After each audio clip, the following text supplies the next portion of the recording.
Assalamualaikum warahmatullahi wabarakatuh.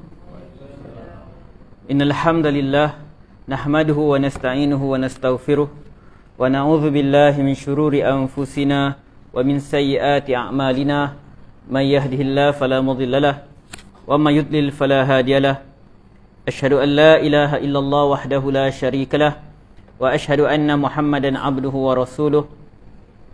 Fa inna asdaqal hadithi kitabullah wa khairal hadi hadi Muhammadin sallallahu alaihi wasallam wa syarrul umuri muhdatsatuha wa kullu muhdatsatin bid'ah wa kullu bid'atin dhalalah wa kullu dhalalatin finnar atau kama qala Mustafa sallallahu alaihi wasallam.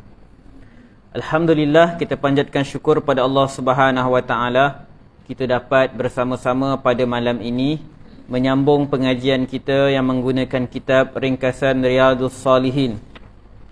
Jadi pada bulan yang lalu kita telah membacakan tentang hadis-hadis yang berkaitan mencintai Allah dan apakah tanda-tanda orang yang dicintai oleh Allah Subhanahu wa taala. Jadi pada malam ini kita akan masuk muka surat yang ke-29. Muka surat yang ke-29 pada buku terjemahan ini, bab kelebihan menuntut ilmu dan mengajak kepada kebaikan. Jadi insya-Allah pada malam ni kita akan lihat apakah kelebihan kita menuntut ilmu dan mengajak orang kepada kebaikan. Apakah kelebihan kita belajar dan mengajarkan apa yang kita tahu kepada orang lain. Jadi pengarang memulakan dengan firman Allah dalam surah Az-Zumar ayat yang ke-9. A'udzu billahi minasy syaithanir rajim. Qul hal yastawil ladzina ya'lamuna wal ladzina la ya'lamun. Allah Subhanahu wa taala sebut, katakanlah wahai Muhammad, adakah sama orang yang mengetahui dengan orang-orang yang tidak mengetahui? Jadi dalam ayat ini Allah Subhanahu wa taala menyuruh Nabi Muhammad sallallahu alaihi wasallam menyampaikan kepada manusia bahawa adakah sama orang yang tahu dengan tak tahu? Adakah sama orang yang jahil dengan orang yang tidak berilmu? Jadi untuk kita lebih faham konteks ayat ini, mari kita lihat pada ayat yang sebelumnya bermula pada ayat yang ke-7. Sebab yang dibawakan di sini hanyalah ayat yang ke-9. Dalam ayat yang ke-7 Allah Subhanahu wa taala sebut, in takfuru fa innallaha ghaniyyun 'ankum wa la yarda li'ibadihi al-kufr wa in tashkuru yardahu lakum. Allah sebut seandainya kamu kufur, sesungguhnya Allah Subhanahu wa taala ghaniyyun 'ankum. Allah Subhanahu wa taala maha kaya daripada kamu. Maksudnya Allah Subhanahu wa taala tak berhajatkan kepada kamu, tak perlukan kepada kamu pun. Maksudnya kekufuran kamu itu tidak memberi kesan sedikit pun kepada Allah Subhanahu wa taala. Wala yarda li'ibadihi al-kufr, dan Allah Subhanahu wa taala tidak redha untuk hamba-hambanya melakukan kekufuran. Sebaliknya, seandainya kamu bersyukur, maka Allah Subhanahu wa taala redha kepada kamu. Jadi bermula daripada ayat yang ke-7 ni, Allah Subhanahu wa taala dah membuat perbandingan. Tak sama orang yang kufur dengan orang yang bersyukur. Orang yang kufur Allah tak akan redha. Manakala orang yang bersyukur Allah akan redha. Kemudian kata Allah, wala taziru waziratun wizra ukhra. Dan ingatlah seseorang tidak akan memikul dosa perbuatan orang yang lain. Thumma ila rabbikum marji'ukum. Kemudian kepada Tuhan kamulah tempat kamu kembali. Fayunabbi'ukum bima kuntum ta'malun. Dan Allah Subhanahu wa taala akan beritahu kepada kamu tentang apa yang telah kamu lakukan. Innahu alimun bizatis sudur. Sesungguhnya Allah mengetahui apa yang ada dalam hati kamu. Jadi ayat yang ke-7 Allah buat perbandingan antara orang yang kufur dan syukur. Ayat yang ke-8 pula Allah sebut, wa idza massal insana durrun da'a rabbahu muniban ilaih. Dan manusia apabila mereka ditimpa kesusahan, bahaya, maka mereka akan berdoa kepada Allah Subhanahu wa taala, berdoa kepada Tuhannya dalam keadaan mereka bertaubat kepadanya. Thumma idza khawwalahu ni'matan minhu nasiya ma kana yad'u ilaihi min qabl. Akan tetapi kemudian seterusnya, apabila Allah Subhanahu wa taala telah memberikan nikmat kepada dia, waktu dia dalam keadaan susah, dia ingat pada Allah, dia doa pada Allah, bertaubat pada Allah. Tapi bila Allah dah bagi nikmat pada dia, nasiya ma kana yad'u ilaihi min qabl. Mereka manusia ini lupa kepada doa mereka kepada Allah Subhanahu wa taala sebelum tu. Bila dah senang, dia terus lupa apa yang mereka minta ke Allah sebelum tu. Wa ja'ala lillahi andadan liyudilla an sabilih. Dan yang lebih teruk, mereka menjadikan adanya sekutu bagi Allah Subhanahu wa taala untuk menyesatkan diri mereka daripada jalannya. Qul tamatta' bi kufrika qalila innaka min ashabin nar. Kata Allah, bersenang-lenanglah kamu dengan kekufuran kamu itu. Seronoklah, bergembiralah dengan kekufuran kamu yang sedikit itu. Innaka min ashabin nar. Sesungguhnya kamu nanti daripada kalangan penduduk neraka. Jadi itu konteks ayat dia. Daripada ayat yang ke-7 Allah dah mula melakukan perbandingan. Tak sama orang yang kufur dengan orang yang bersyukur. Kemudian masuk ayat yang ke-8 tadi, Allah cerita lagi tentang orang yang lupa daratan. Waktu susah dia ingat Allah, minta ke Allah, beria-ria bertaubat, ya Allah aku taubat padamu, aku istighfar padamu, ampunkanlah dosa aku ya Allah. Tapi bila dia selamat, terus lupa Allah. Waktu dia susah, dia tauhid ke Allah, tapi bila selamat, terus jadikan Allah, pada Allah itu ada sekutu. Dia syirik ke Allah Subhanahu wa taala. Lalu pada ayat yang ke-9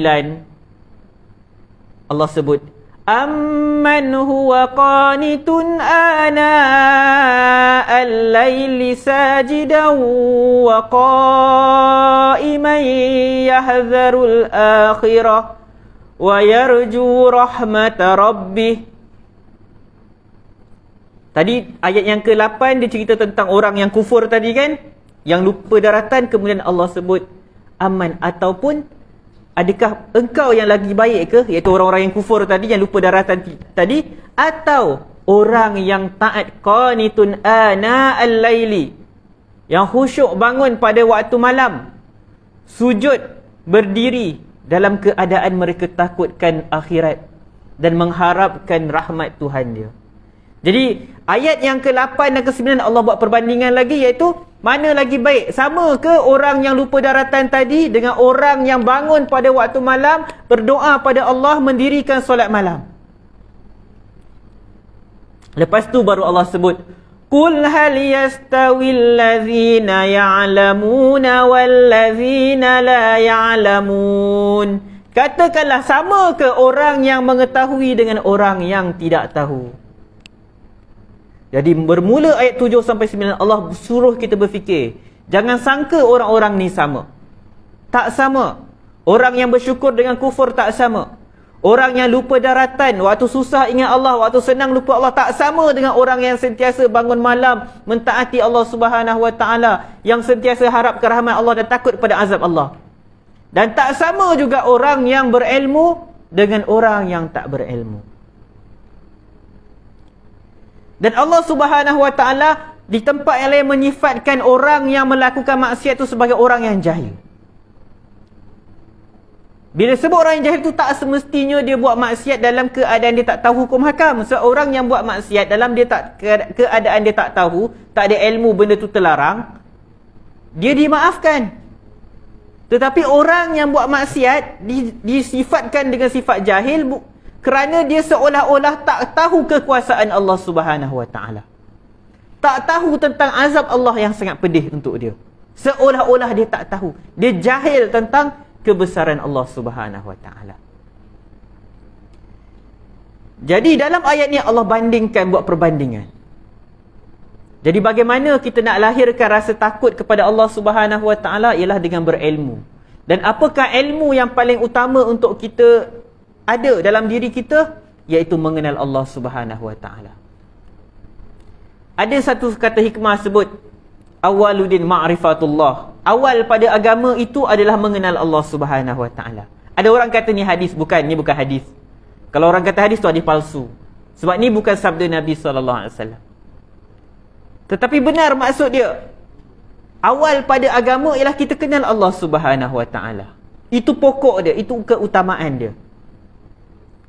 Jadi bila disebutkan tak sama orang yang mengetahui dengan orang yang tidak mengetahui, dan yang paling utama yang membezakannya, tak sama orang yang kenal Allah dengan orang yang tidak kenal Allah Subhanahu Wa Taala. Walaupun boleh jadi mereka itu berdua sama-sama faqih, tahu halal haram, tahu hukum hakam yang Allah tetapkan, tapi seorang dia kenal Allah Subhanahu Wa Taala. Dia rasa kebesaran Allah menyerap dalam jiwa dia. Yang seorang lagi, dia hanya faqih tanpa dia kenal Allah Subhanahu Wa Taala. Jadi akan berbeza. Kesan ilmu tu akan berbeza pada praktikal mereka, praktis mereka di alam realiti. Jadi itu ayat yang pertama. Ayat yang kedua dalam surah Al-Mujadalah, ayat yang ke-11. Allah sebut, yarfa'illahu alladhina amanu minkum walladhina utul ilma darajat. Allah Subhanahu Wa Taala mengangkat, meninggikan darjat orang-orang yang beriman di kalangan kamu dan orang-orang yang diberikan ilmu. Jadi dalam ayat ini Allah Subhanahu Wa Taala cerita tentang dua manusia yang ditinggikan darjat mereka. Pertama, orang yang beriman. Kedua, orang yang mempunyai ilmu, orang yang diberikan ilmu. Kemudian di hujung ayat itu Allah sebut, wallahu bima ta'maluna khabir. Allah Subhanahu Wa Taala Maha mengetahui dengan apa yang kamu lakukan. Kata Al-Imam Asy-Syaukani dalam tafsirnya Fathul Qadir, dia kata Allah Subhanahu Wa Taala akan mengangkat darjat orang-orang yang beriman di dunia dan di akhirat. Allah muliakan mereka di dunia dan di akhirat. Dan kita dah sebut dah pada bulan lepas apakah petanda Allah mencintai seseorang, iaitu Allah akan timbulkan rasa cinta kepada orang-orang itu di kalangan penduduk langit dan bumi. Maka bila Allah muliakan seseorang, Allah angkat darjat seseorang, maka orang itu juga akan dicintai dan dihormati oleh semua makhluk, termasuk para malaikat, termasuk juga makhluk-makhluk yang ada di muka bumi. Semua manusia akan menghormati dia. Jadi Allah angkat darjat dia di dunia dan juga di akhirat. Dan Allah angkat juga darjat orang-orang yang berilmu. Jadi apabila seseorang itu dia bergabung dalam dirinya dua sifat ini, dia beriman dan dalam masa yang sama dia juga mempunyai ilmu, maka sudah pastilah lagi tinggi darjat dia. Jadi ia mengingatkan kita kepada ayat yang sebelum ni, hal yastawil ladzina ya'lamuna wal ladzina la ya'lamun. Adakah sama orang yang mengetahui dengan orang yang tak mengetahui? Hatta di kalangan orang beriman sekalipun, antara orang beriman yang berilmu dan orang yang beriman tidak berilmu, maka orang beriman yang berilmu lagi tinggi darjatnya daripada yang tidak berilmu. Jadi kata Imam Asy-Syaukani, Allah Subhanahu Wa Taala akan mengangkat darjat orang yang berilmu di kalangan mereka pada kedudukan yang tinggi dan mulia di dunia, dan akan memberikan mereka pahala di akhirat. Jadi semakin tinggilah kedudukan dia. Dan itu kita dapat lihat dalam realiti kehidupan, bila orang tu beriman dan dia berilmu, dia akan dihormati. Dia akan dihormati. Jadi kita lihat pula ayat yang ketiga. Ayat yang ketiga, Surah Fatir ayat 28, kata Allah Subhanahu Wa Taala, Innama yakhshallaha min ibadihil ulama. Sesungguhnya hanya yang takut kepada Allah Subhanahu wa taala daripada kalangan hamba-hambanya ialah para ulama. Para ulama. Jadi ayat ini menunjukkan kepada kita bahawa orang yang paling takut kepada Allah Subhanahu wa taala ialah orang yang berilmu. Ulama itu dia plural kepada alim, orang berilmu. Bila di hujung ayat itu Allah sebut innallaha azizun ghafur. Sesungguhnya Allah itu dia maha berkuasa, maha perkasa, lagi maha pengampun. Jadi apakah yang dimaksudkan yang hanya saja yang takut kepada Allah hanyalah para ulama? Jadi ulama yang macam mana? Al-Imam Ibn Katsir rahimahullah menjelaskan tentang ayat ini. Sesungguhnya hanya saja manusia yang takut kepada Allah Subhanahu wa taala dengan sebenar-benar perasaan takut ialah para ulama al-arifuna bih. Para ulama yang mengenal Allah Subhanahu wa taala. Sebab itu Syekh Abdul Razak Al-Badar dalam kitabnya Fiqh Al-Asma' Al-Husna dia menyatakan, dia mengambil perkataan Imam Ibn Katsir nak menerangkan bahawa siapakah ulama yang dimaksudkan dalam ayat ini, iaitu ulama yang kenal Allah, yang tahu tentang nama-nama Allah, yang faham tentang sifat-sifat Allah. Sebab bila dia kenal Allah, dia kenal sifat-sifat Allah, dia tahu maksud setiap nama-nama Allah yang mulia itu. Walillahil asma'ul husna. Bagi Allah nama-nama yang indah. Bila dia faham, dia tadabbur, maka semakin timbul rasa takut dia kepada Allah Subhanahu wa taala. Ya, sebab tu Ibn Katsir kata al-arifuna bih, iaitu para ulama yang mengenali dia, yang mengenali Allah Subhanahu wa taala. Kemudian kata Ibn Katsir lagi, setiap kali tatkala ilmu pengetahuannya mengenai Allah Subhanahu wa taala yang maha agung, yang maha berkuasa itu semakin sempurna, maka semakin sempurnalah perasaan takutnya kepada Allah. Semakin dia kenal Allah, semakin dia takut kepada Allah Subhanahu wa taala. Jadi tuan-tuan, bila kita dah faham penjelasan Al-Imam Ibn Katsir rahimahullah kepada ayat ini, maka ini merupakan satu jentikan kepada hati kita untuk kita belajar kenal Allah Subhanahu wa taala. Macam mana kita nak kenal Allah? Ada dua cara. Pertama, dengan kita tadabbur alam ini. Kita lihat alam persekitaran yang Allah ciptakan ini, semua makhluk ciptaan Allah. Kita lihat bagaimana keindahan alam, kehebatan Allah menciptakan alam, peredaran malam dan siang, peredaran langit dan bumi, bagaimana nikmat-nikmat yang Allah berikan. Bahkan lihat juga pada diri kita, bagaimana keindahan ciptaan Allah, kebesaran Allah pada penciptaan kita. Macam mana manusia boleh berfikir, boleh berbuat itu dan ini. Kalau kita rasa ciptaan manusia hebat, siapa yang buat manusia? Allah Subhanahu wa taala. Jadi itu pertama, kenal Allah dengan kita kenal makhluk-makhluk dia. Sebab bila kita kenal makhluk, kita nampak makhluk itu hebat, maka kita sudah pastilah yang menciptakan makhluk itu lebih hebat. Yang kedua, kenal Allah Subhanahu wa taala melalui nama-nama dan sifat-sifat Allah Subhanahu wa taala. Sebab semua nama Allah yang Asmaul Husna itu menggambarkan sifat Allah. Jadi bila kita faham, tadabbur nama-nama Allah tu, maka kita akan kenal Allah. Kita tahu Allah macam mana, sifat Allah macam mana. Jadi bila kita tahu sifat Allah, maka kita akan lebih kenal Allah Subhanahu wa taala. Jadi tuan-tuan, jadikan ayat ni motivasi untuk kita lebih kenal Allah. Cuba kita faham nama-nama yang dinasyidkan dalam Asmaul Husna tu apa maksud dia, supaya kita feel, rasa kekuasaan Allah Subhanahu wa taala. Kemudian Ibn Katsir menukilkan beberapa perkataan para ulama.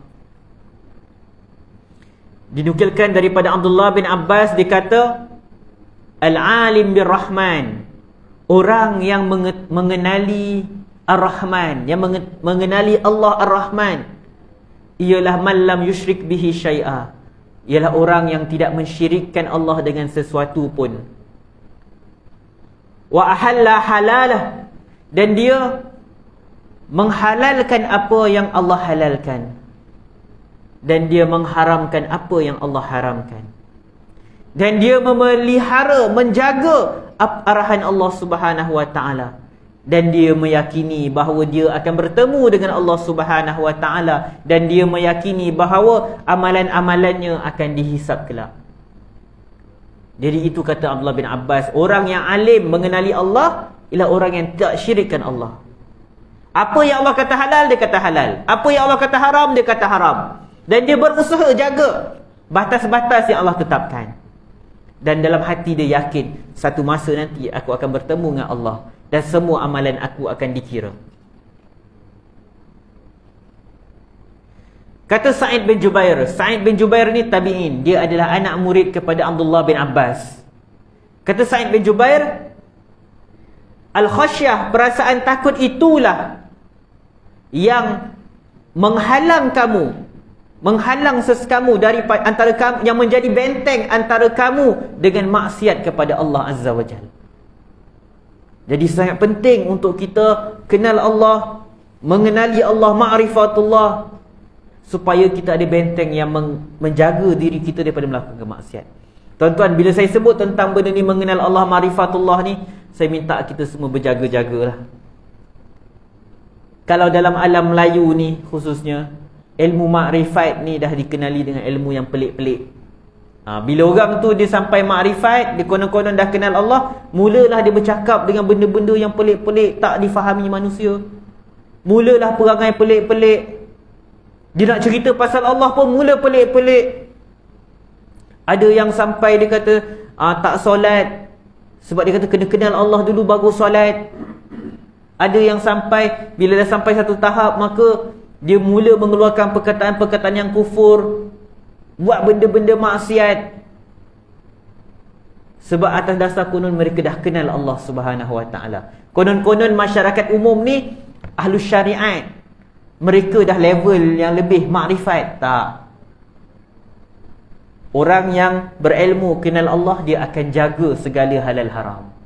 Bukannya makin dia kenal Allah makin merepek. Tak. Nabi SAW paling kenal Allah Subhanahu wa taala. Abu Bakar As-Siddiq paling kenal Allah Subhanahu wa taala. Tapi mereka tak merepek-merepek. Jadi kalaulah ada ajaran-ajaran yang kata kita ilmu kenal diri, macam-macam lah istilah digunakan zaman sekarang, ilmu makrifat ni. Hakikat insan lah, makrifat lah, lepas tu macam-macam lah. Antara istilah popular mereka, siapa yang tak kenal dirinya maka mereka tak kenal Allah. Nanti mulalah kalau nak kenal ilmu ni, tengok orang yang ngajar tu kadang-kadang dia akan lukis rajah gambar manusia. Lepas tu dekat tubuh manusia tu, gambar tubuh manusia tu, dia letaklah nama Allah tu ni dekat tubuh manusia. Tu ada unsur-unsur ajaran yang salah tu lah. Jadi kita nak kenal Allah tak payah buat benda pelik-pelik. Macam saya sebut tadi, tadabbur alam dan tadabbur Al-Quran. Tengok apa yang Al-Quran dan Sunnah cerita tentang Allah Subhanahu wa taala. Makin kenal Allah, kita akan makin waras, bukan makin tak sioman. Kadang-kadang ada orang dulu kata, dia tu kenapa tu dia jadi macam tak sioman? Sebab dia belajar tinggi pasal Allah. Tak, kita makin kenal Allah, kita tak akan jadi gila macam tu. Bukan. Tak adanya kenal Allah menyebabkan kita jadi gila. Bukan macam tu. Kita lihat lagi apa kata Al-Imam Ibn Katsir rahimahullah. Dia menukilkan pula perkataan Imam Al-Hasan Al-Basri, Al-alim man khasyar rahman bil ghaib. Orang yang berilmu itu boleh.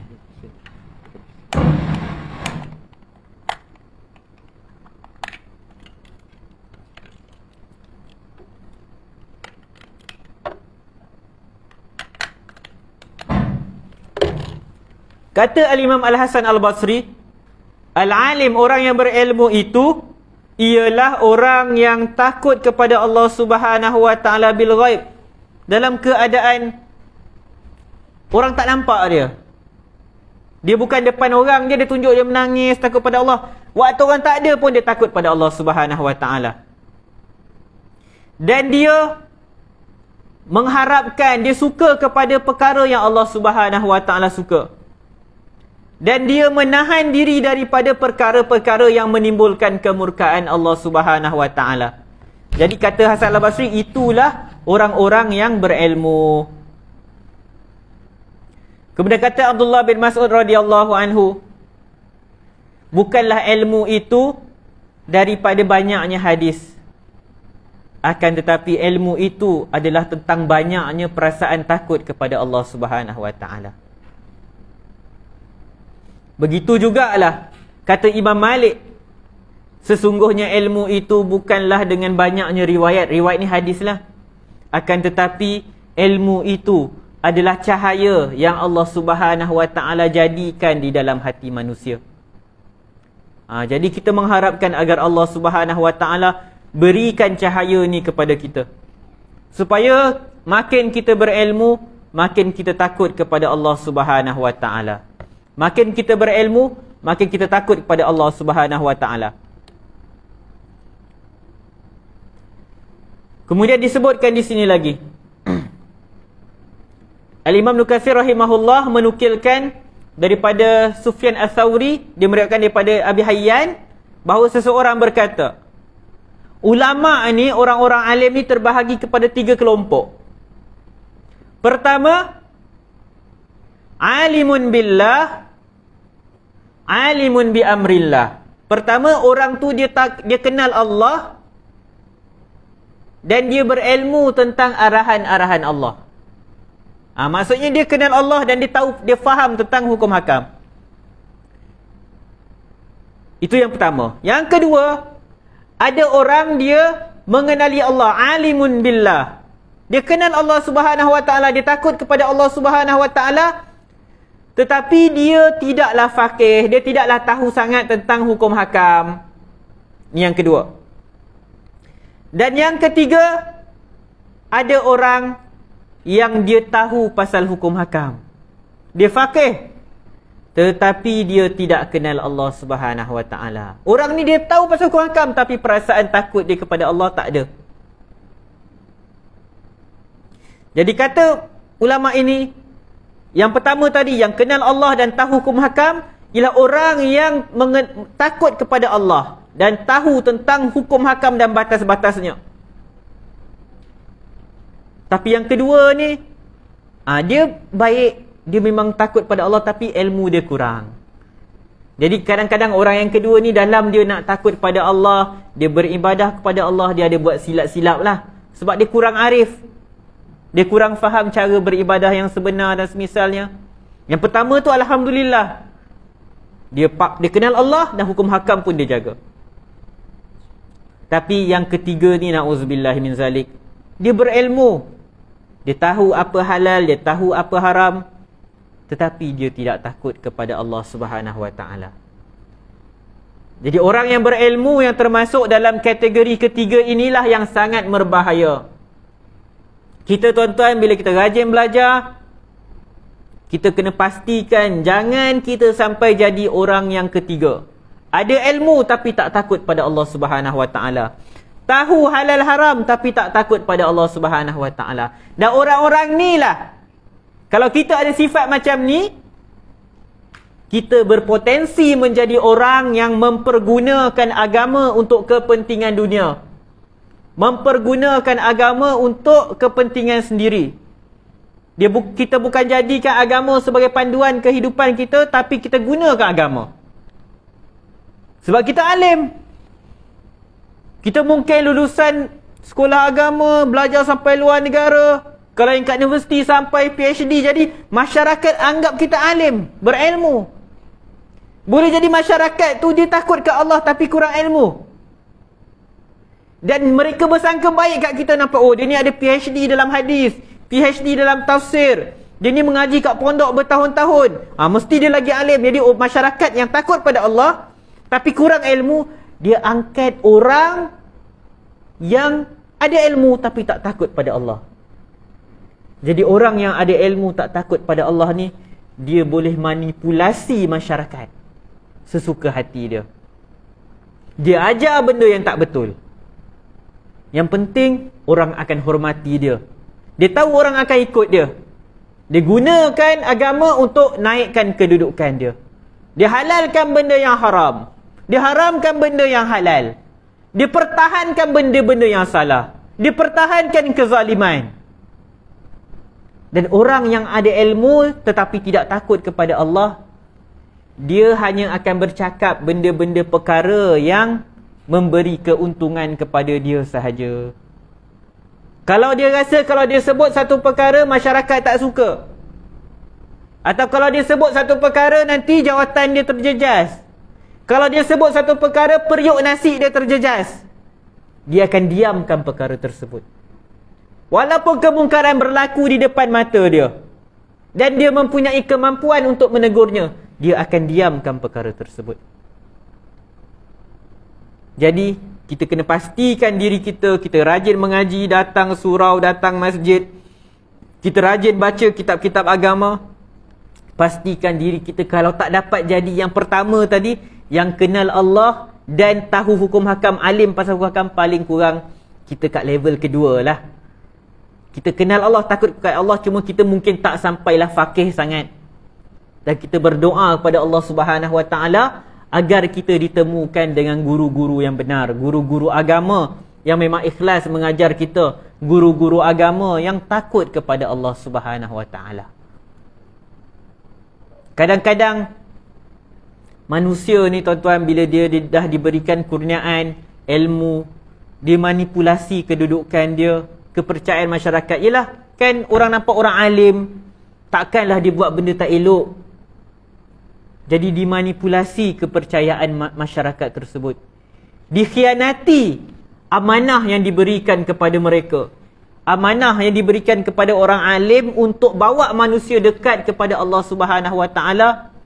Tetapi akhirnya seruan mereka adalah mengajak manusia untuk dekat kepada mereka, bukan kepada Allah Subhanahu Wa Taala. Dan na'udzubillah min zalik, kita akan lihat pada hari ini realiti yang berlaku. Realiti yang berlaku.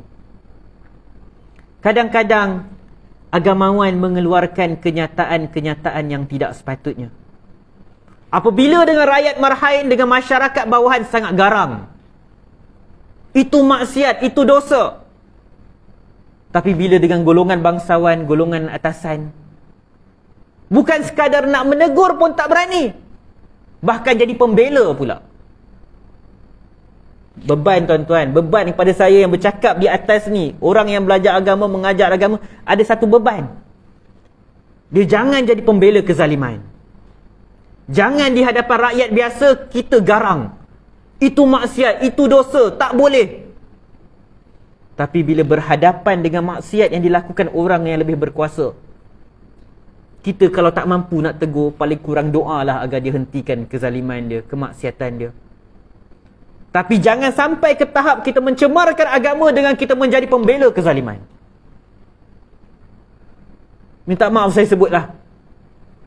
Ada orang yang dijatuhkan hukuman sebab pecah amanah ke, rasuah ke. Tiba-tiba agamawan bersuara, kita jangan bergembira dengan hukuman yang dikenakan kepada orang tersebut. Perkataan itu menimbulkan fitnah kepada agama. Orang akan nampak agama Islam ini satu agama apa? Kita tak boleh macam itu. Dia mencemarkan agama kita. Apa pandangan orang bukan Islam? Tengok apa agama Islam ni macam ni. Orang dijatuhkan hukuman atas jenayah, tiba-tiba agamawan menyeru, jangan gembira dengan hukuman yang dikenakan kepada penjenayah. Na'udzubillah min zalik. Tapi ketika masyarakat umum, rakyat marhain buat maksiat, kita garang, tegas. Tak boleh macam tu. Tak boleh. Ini lebih teguran kepada saya yang berceramah ke atas ni. Jangan macam tu. Kena tegas kepada semua orang.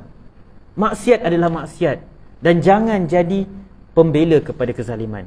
Bukan setakat jangan lakukan kezaliman, jangan cenderung kepada kezaliman. Tak boleh cenderung kepada kezaliman. Na'udzubillah min zalik. Jadi tuan-tuan, kita jangan ingat belajar agama tinggi-tinggi ni beban dia ringan. Berat, sebab apa yang keluar dari mulut kita akan menjadi imej kepada agama. Orang akan menilai inilah agama Islam. Jadi jaga diri kita. Jadilah orang alim yang pertama. Kenal Allah, takut kepada Allah dan arif tentang hukum hakam Allah Subhanahu Wa Taala. Jadi itulah 3 ayat yang dibawakan di dalam kitab ini. Sebelum kita masuk kepada hadis-hadis yang berkaitan dengan ilmu, saya nak petik perkataan Imam Al-Ghazali dalam kitabnya Ihya Ulumuddin. Dia menegur sebahagian kita yang bila kita belajar menuntut ilmu, dia kata ada istilah-istilah dalam ilmu ni yang telah berubah daripada maksud yang lebih luas tetapi disempitkan. Misalnya dia kata pada zaman dahulu, kata Imam Al-Ghazali dalam Ihya Ulumuddin, perkataan fiqh, al-fiqh. Fiqh tu maksudnya faham, kefahaman. Pada zaman dahulu, fiqh itu dia merujuk kepada ilmu pengetahuan tentang jalan menuju akhirat, berkaitan penyakit-penyakit jiwa yang merosakkan amalan. Dia berkaitan dengan kita mengenal betapa hinanya kedudukan dunia ini dibandingkan dengan akhirat.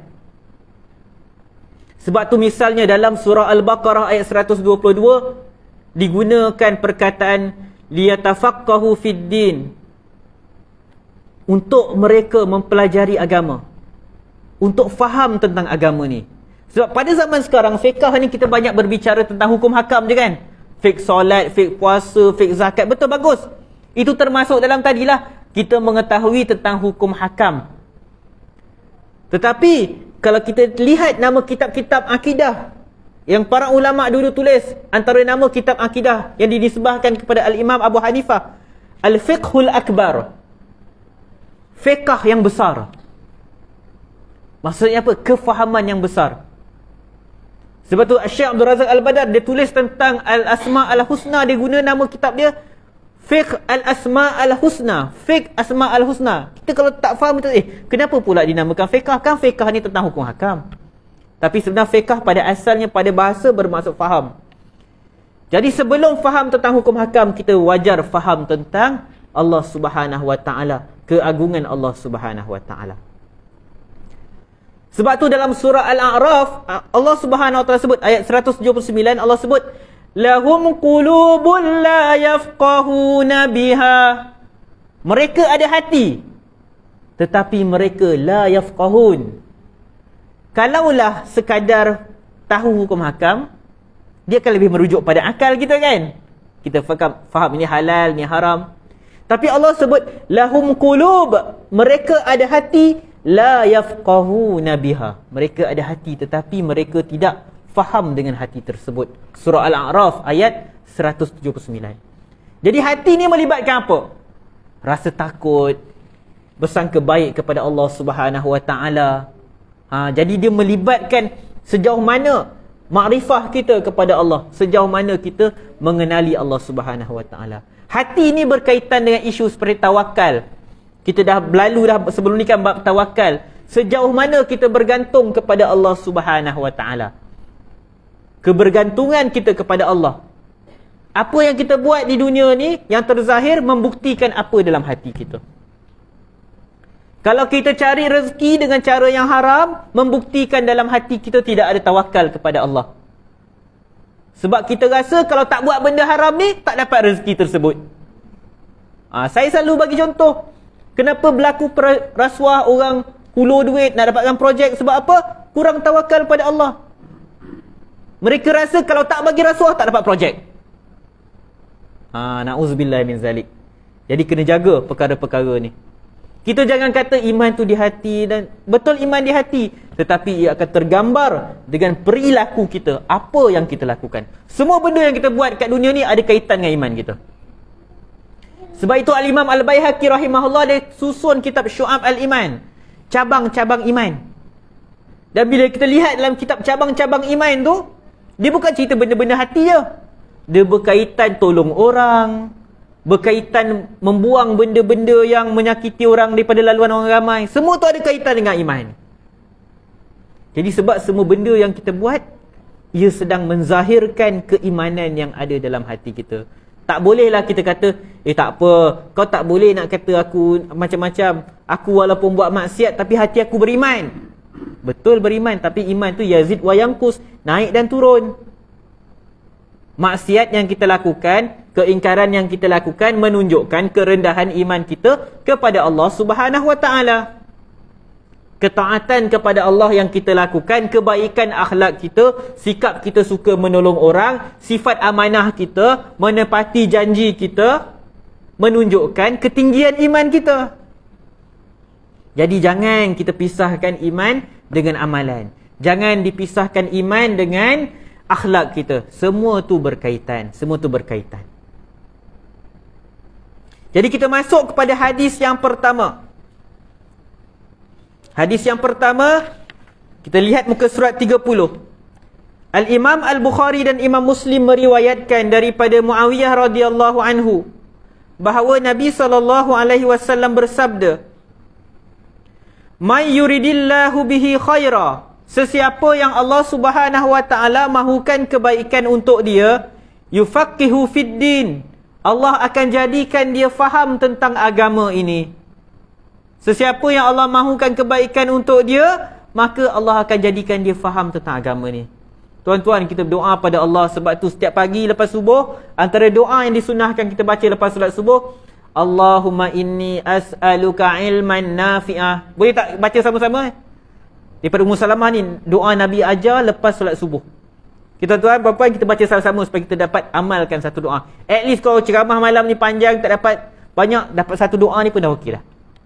Okay, kita baca Allahumma inni as'aluka ilman nafi'a wa rizqan tayyiba wa amalan mutaqabbala.